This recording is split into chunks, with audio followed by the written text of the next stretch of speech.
네, 오늘은 부모가 가는 길로 자녀도 간다. 김정주 장로님이 쓰신 그 책인데요.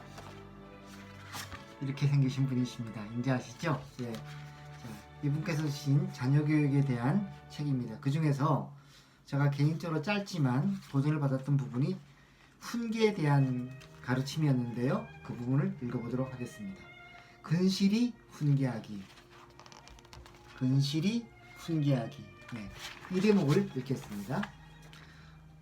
자녀를 훈계하는 것은 쉽지 않은 일이다. 자칫 잘못 징계할 경우 역효과를 낳을 수 있다. 성경에서는 훈계를 할 때 근실히 하라고 했다. 잠언 13장 24절 말씀인데요. 매를 아끼는 자는 그의 자식을 미워함이라.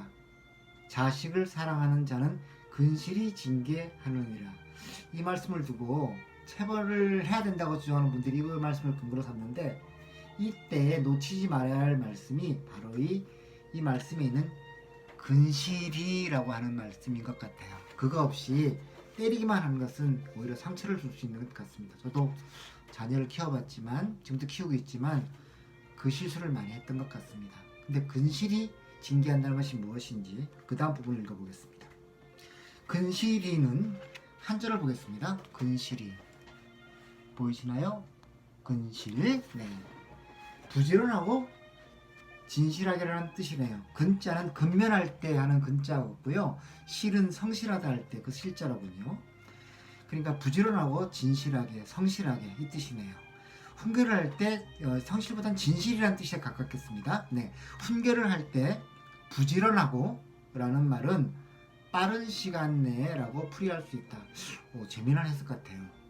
좀 빠른 시간 내에, 그러니까 잘못을 했다고 여겨지는 순간에 최대한 빠른 시간 내에 그 부분에 대해서 지적하고 징계를 해야 되지, 뭐 한참 지나서 며칠 있다가 갑자기 다른 일 때문에 화가 나서 너 그때 그거 잘못했지 하고 같이 싸잡아서 기억내서 옛날 일을까지 끄집어내서 한꺼번에 야단칠 때 있죠.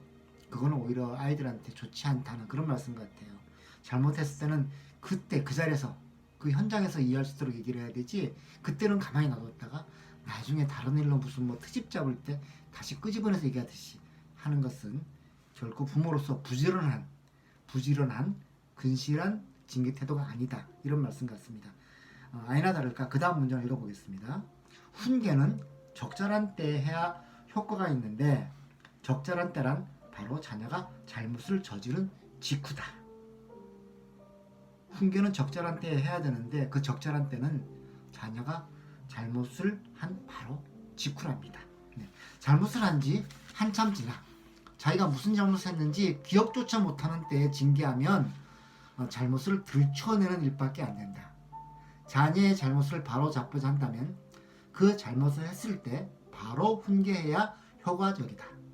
진실하게는 부모가 분명한 기준을 가져야 한다는 말로 적용할 수 있다. 훈계할 때 부모가 명확하고 일관된 원칙이 있어야 한다는 뜻이다. 형제가 똑같은 잘못을 했는데 형은 벌을 주고 동생은 주지 않거나 어떤 때는 매를 들고 어떤 때는 못 본 채 넘어가선 안 되는 것이다. 이런 원칙이 없으면 자녀들은 혼란스럽게 되고 부모의 원칙 없음에 실망한다. 명확하고 일관된 원칙 없이 훈계할 경우 자녀들은 자신의 행동을 고치는 데 신경을 쓰는 것이 아니라 어떻게든 훈계를 피하는 데만 관심을 쏟는다. 네. 훈계의 목적은 벌을 주기 위함이 아니다. 자녀가 올바른 행동 습관을 갖도록 하기 위한 것이다.